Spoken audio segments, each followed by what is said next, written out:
Hi, I'm Gowri Balasubramaniam.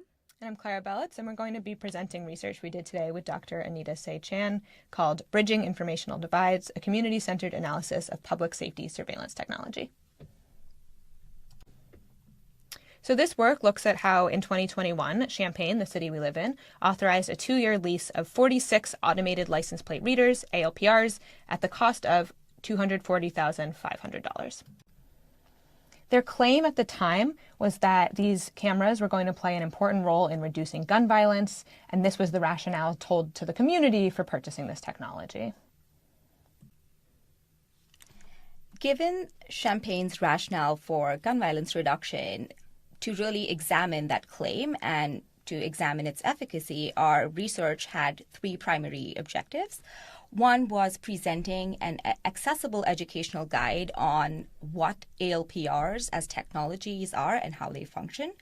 The second was profiling Flock Safety, which is a leading distributor of the ALPR technology, and to understand how the company functions and models its products. And finally, we wanted to examine how the ALPR were used by law enforcement within our city in Champaign, and how they aided in the 54 investigations that were claimed to have been solved because of the use of ALPRs. So as one of the final deliverables of this phase of the project, we present this 4-part ALPR educational guide. We already mentioned a few things that will be part of this guide, but the primary objective of creating this 3-part document was for each part to function as its own standalone guide while complementing the other sections cohesively, but also ensuring flexibility in multimodal dissemination, whether it be print or digital. So now we'll get into the methods. So I'm going to give a quick overview of our methods. We'll dive into each one more closely, but overall the process included getting access to the data around ALPR usage through Freedom of Information Act requests, analyzing that data using a ground-up qualitative coding schema, employing inter-rater reliability on that schema, and starting to prototype our results into an educational guide, and then finally the design of an implementation of this educational guide.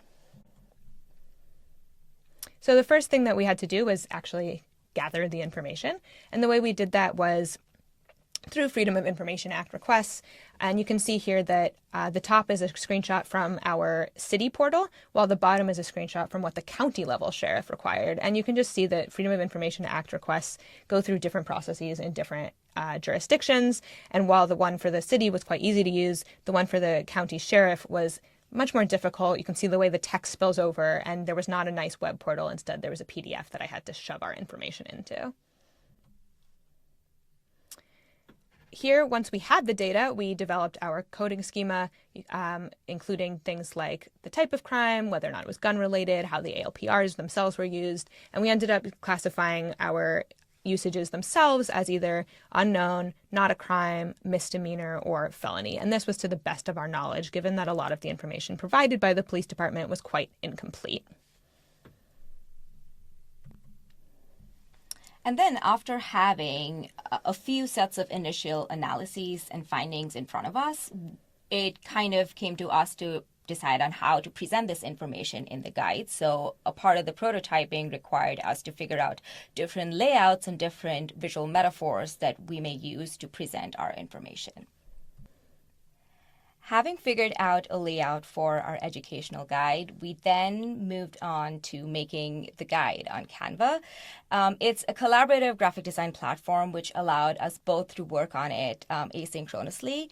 This platform was also great for its accessibility because it allowed our community partners to make edits, and it allowed this continuous cycle of iteration without the need for one person to be constantly upkeeping the software that comes with more specialized graphic design software. Moving into results now. So now talking about this educational guide and what it has, part 1 of the guide, like we mentioned, provided an overview of what these systems are. So automated license plate systems are designed to capture, process, and interpret license plate information from vehicles. These systems basically contain hardware and software components both that compare license plate numbers and compare that to a running local database of license plates. It's been used by law enforcement or been sold to law enforcement to identify suspicious vehicles for parking, for traffic and parking enforcement, as well as other crime reduction strategies. In part 2 of the educational guide, we profile Flock Safety, which is a leading ALPR vendor in the US. It has national presence. It's presence in over 1,400 cities. It's primarily in small to mid-level cities, but it does have national presence. We also give a brief overview of their business model, which is interesting because they claim that that more evidence leads to less crime. Their business model caters to both public and private sectors, which all feeds back into one centralized database, which ACLU, citing impact on civil liberties, has called an AI-driven mass surveillance system. So in the third part of the guide, we sort of shift from Flock in general to Champaign specifically, and we again analyze these 54 cases of ALPR usage by the Champaign police, which our local media said 54 crimes have been solved with the help of these technologies. And so the main point was to break down these 54 cases by level of likely criminal charge using our Freedom of Information Act requested data and create a schema for communicating our findings. And so you can see in that pie chart there, everything in gray was either not a crime or a misdemeanor. In purple, you have non-gun related felonies, and in green, you have gun-related felonies. And so only about a quarter of the actual crimes that they claim to solve are even related to guns, and only about half are even what most people would sort of consider serious crimes. And so it just helps us to analyze a little bit more, like what are these claims and what is really happening. And finally, the last page has a map of the actual locations of these technologies in our city. The map has both the city level, the university-owned ones, and also the county-owned ALPRs. On the right there is just a demographic map of Champaign, so you can kind of see the racial siloing of the city. And overall, what's really important to note in addition to this is that this data is not localized only to Champaign. Even though they're the ones who own the technology, they have data sharing agreements with our surrounding towns and even state-level police departments. When we overlay the demographic data and the cameras, we can see how much these cameras are hyper-localized in predominantly Black communities. And of course, this mirrors historic policing practices of hyper-surveillance and hyper-policing of our minoritized communities. So in creating this educational guide, we had 3 primary takeaways in conducting this community-engaged research. The one was emphasizing the importance of community-informed fact-finding, that there is value in seeking this information within the communities that we're embedded within, thinking about small and local data.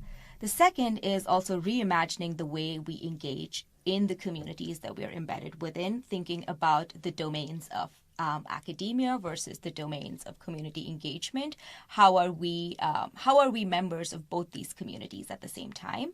And then finally, we argue that it's crucial in making this document to examine and question what quantifies and qualifies as valuable and rigorous research. So why care? Firstly, one of the things we wanted to look at was what if this money had been potentially used for something else, right? And for example, Champaign already spent around $150,000 on re-entry support and around $270,000 on a neighborhood revitalization project in 2023. So there are other types of violence reduction projects already happening in Champaign. And that helps us to center care, resources, and community voices and expertise rather than just increasing surveillance and policing.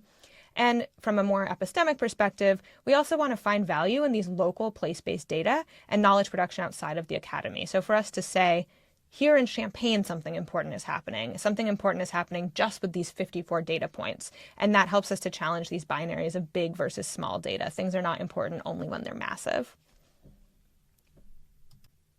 So we'd like you to consider scanning this QR code. It'll take you to a link tree with the Community Data Clinic website, the paper itself, and also a community discussion board where you can answer some questions like, what does safety mean to you? What do you hope the CHI community gets out of this type of work? And we'd really appreciate this kind of feedback, both for our own edification, but also to sort of start the conversation in the community. And lastly, a huge thank you to our community partners, without whom this research would not have been possible. And thank you for listening to our talk, and please feel free to reach out to us. Thank you.